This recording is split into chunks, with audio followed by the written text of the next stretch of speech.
Hello creatives, welcome to episode 9, and today I'm talking to you about visibility and vulnerability. It's funny because the word vulnerability came to mind right at the very start of launching the brand, when I talked a lot about being vulnerable in the face of toxic masculinity, where there's really a challenge there. For me, it comes from my personal journey, from questioning what it means to be masculine, what it means to be masculine, what it means to be toxic. Boys, don't cry, you know, that's dead. I cry. I'm a Pisces. I cry. But there you go. There was this questioning of how to offer a new way of being masculine, a new definition. 5 years ago, back then, in the meantime, the conversation has evolved a lot, changed, and actually, it may have even faded away a bit in favor of other topics. But that idea was still there. What does it mean to be vulnerable? Can a man be vulnerable? Is it? What does it actually mean to be a vulnerable man? Is it about talking about your emotions?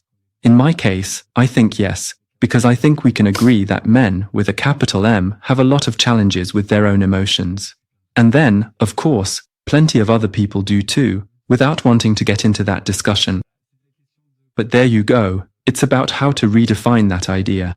And the question of visibility is, how can you be visible, be a man, and not be? The notion of toxicity, toxic masculinity, how do we redefine it? How do we allow ourselves to be vulnerable? For me, there's also this question of why I want to be seen, while at the same time being very afraid of being seen. There were several aspects to it. Firstly, being seen, there's this idea of success, meaning that it will inevitably be noticed, but also being recognized for your work. When the industry starts to recognize you as a creator, when you're an A-lister and you get featured in those kinds of magazines, Vogue, GQ, and the like, who start calling you the new designer, and so on. It was a massive ego boost, but yes, I definitely wanted to be recognized, that's for sure. Being seen, though, is another matter. I wasn't necessarily up for that at first. I wasn't the type to be in front of the cameras, unlike now, where I've put in a huge amount of work to be here. Because it's a tough thing to do. I'm not exactly shy, but I am quite introverted. So I can easily freeze up in front of the camera. I don't always want to reveal everything about myself, and I definitely don't want to put my personal life on display, absolutely not. Yes, there was still that desire to be seen, but more, I think, internally as well, where when someone looks at my work, they say, "Ah yes, I get what you're saying." And it's a bit, well, awful. It's a bit like seeking validation, isn't it? There's definitely an aspect of seeking validation, in a way, which can be a very bad game as well, of disgust and bad luck, wrong place, but I'll talk more about that later.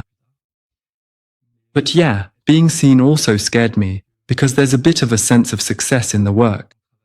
Can you be visible in the spotlight without losing something? And I think sometimes we're afraid of losing ourselves, to begin with, because I've seen people step into the spotlight before they were ready, and actually, it often ends very badly. Or else it's too much, too soon, and so, it's something that rises very quickly and falls just as fast. That's not really the idea I want to have either. You have to be ready. I think, once again, it's a matter of mental preparation, and practical preparation too. Are there things you have to sacrifice? Yeah, I think sometimes, yes. A little anecdote. 2 years ago, 3 years ago, I can't remember. Anyway, I did a video with Squeezy and Jerome Neil Panagis Pasco for Who is the Imposter? It was brilliant. And I didn't realize the impact these people had, not in terms of YouTube views or anything like that, but in the sense that, for the next 3 months, wherever I went, people would point at me in the street, anywhere, and I really felt watched, stared at. I wasn't expecting that at all. Because actually, it's just a little thing, it lasts 10 minutes, and you think, yes, 1 million people have seen it, but the impact is huge. And I think in that context, you have to be prepared. You have to be ready to receive that. It's all very good-natured. Yes.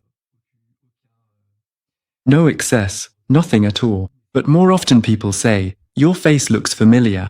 I've seen you somewhere. We know each other, don't we? Oh, yes, YouTube. Ah, right, there you go. So, it's funny, it's sweet, and so on. But I think it's a positive example. But sometimes that might not necessarily be the case, and you have to be prepared.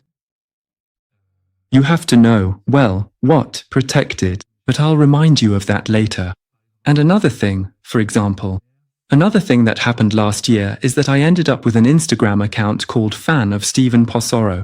By the way, I still don't know who it was. I don't know if it was a joke from my interns, my team, my mates, not at all. So you can imagine it was a bit of a panic for 3 hours, trying to figure out who was having fun making an account like that. And it's sweet and there's no problem, but it's just a bit creepy. Because when people post photos of your workshop or of you without your permission, we're not in you, no stalking here. Please, it's a bit creepy, privacy, you know. But there you go, there's all that. And then, on top of it, what I discovered recently is that I had a false belief, or at least an unconscious fear, something very deep-rooted. Without going into detail, basically, it's that if I'm visible and successful, well, I'll be killed. I can't explain the why or how, but it wasn't very pleasant to discover. So, that's been worked through, everything's fine, it's brilliant. But there you go, you have to be ready. We're not in the 90s anymore, it's 2025. Networks are everywhere, cameras are everywhere. You have to be ready, and I think you need to know how to be as vulnerable as possible, as authentic as possible, without being completely transparent, like a pane of glass. Because that can be used against you. But I really like working with this idea of vulnerability in my work.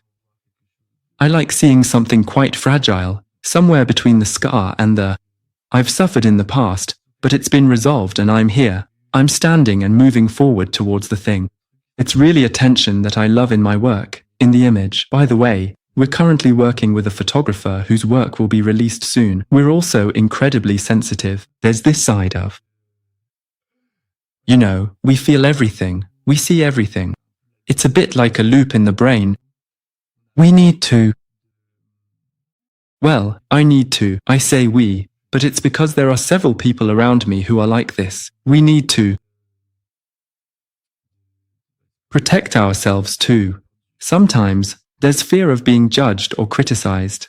When you've been criticized a lot in life, it's not pleasant. But I think that's also part of the game. There's a kind of performance to maintain the image. Here, I'm thinking about social media, Instagram, and so on. No matter what's going on behind the scenes, you always have to smile, always show your best self. Always show that everything's fine, that everything's cool, life is beautiful. You know, nothing. No, actually, sometimes you just don't feel like it. You're just in a bad mood. Sorry, but that's how it is sometimes. You're just in a bad mood, you don't feel like it and that's it. Actually, sometimes you just get slapped in the face and you don't feel like it. And sometimes, not feeling like it is being really honest and really vulnerable. Listen, today, no, I'm not okay. This is happening in my life. It's nobody else's business and I just don't feel like it. And there you go. So it's also about being authentic. And it really makes me laugh because I'm not someone who lies. I don't like lying. Honestly, I find it really hard to lie. And sometimes, when people say things to me, I'm just like, great. Let's be human above all else.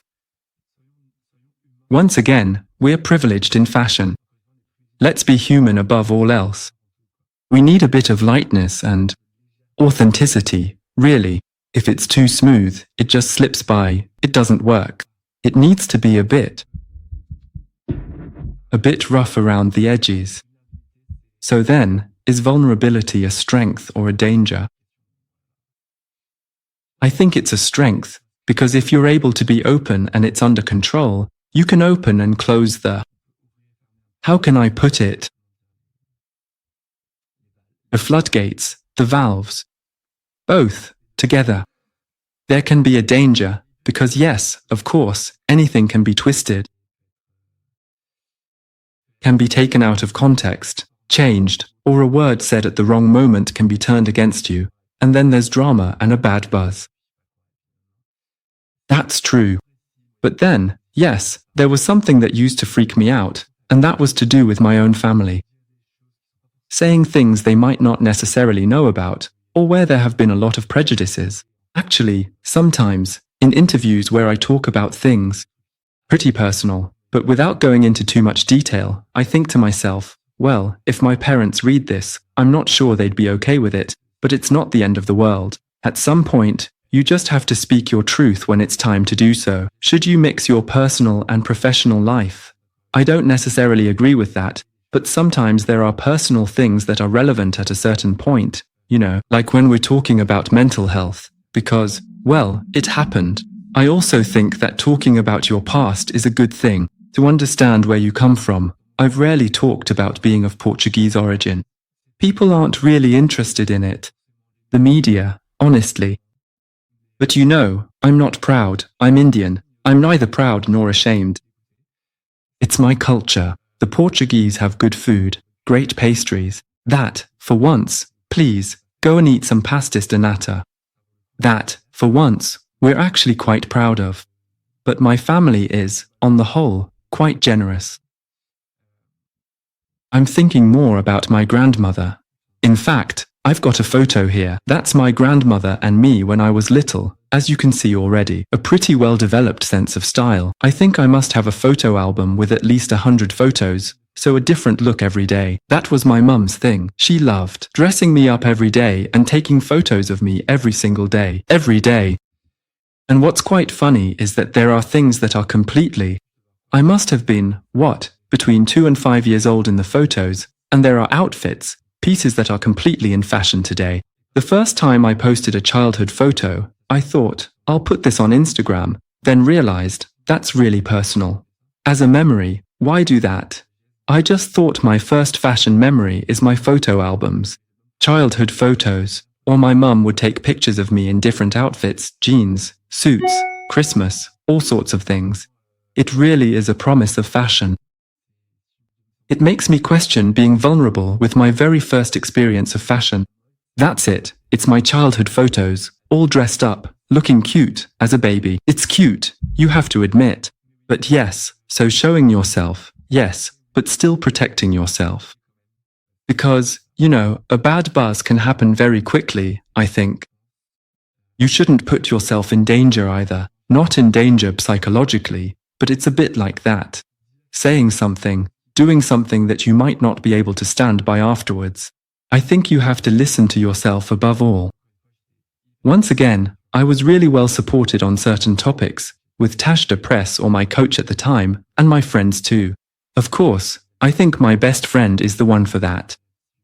Shout out to Sonia. She also knows when to give me a kick up the arse and when to tell me, you're going too far, calm down. By the way, I was asked a question on a podcast with Damien not long ago. It was, how do you manage your private life, your personal life? I told him, you don't mix things up with work. Personal matters are personal, and work is work. No. Well, you get the idea. No need for any more gestures than that. We just keep it like that. For once, I don't like putting things in boxes, but here, we do put things in boxes. We don't mix everything together. I protect myself from that. On Instagram, I have my professional account. Maybe I have a personal account, maybe not. It's personal. Only my close people are there, just like my life.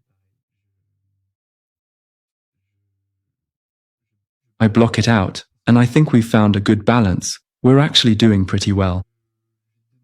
And the advice I would give is, never do something you're not ready to do. And beyond that, really write it down in black and white. Which part of myself? What do I want to show, and am I okay with showing it? And alongside that, what do I not want to? Absolutely not show, and that's okay. And that list can change over time. It can change depending on the context, and there are people with whom I'm very comfortable talking about certain topics. And in this case, this podcast is a bit of a challenge for me, being in front of the camera, constantly talking, discussing spirituality, what I've experienced, and all that sort of thing. But that's kind of the vibe in my studio.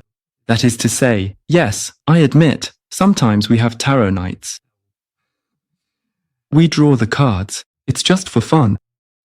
But it's cool. There you go, it creates a good atmosphere. We do a human design reading because... So, human design, if you don't know what it is, Google it.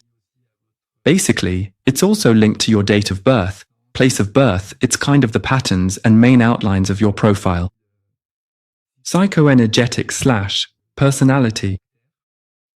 And it's sort of your basic way of functioning, and it's pretty freaky because it's actually quite accurate. And I've experienced it myself. Same thing, always try it out first, then decide. And it made me realize a lot of things, like the fact that I shouldn't always be the one to initiate conversations or projects, but rather that I should respond. So, when something really excites me, I seize the opportunity. And if I don't really feel it, if it's not a yes at 800 to 300%, then it's a no.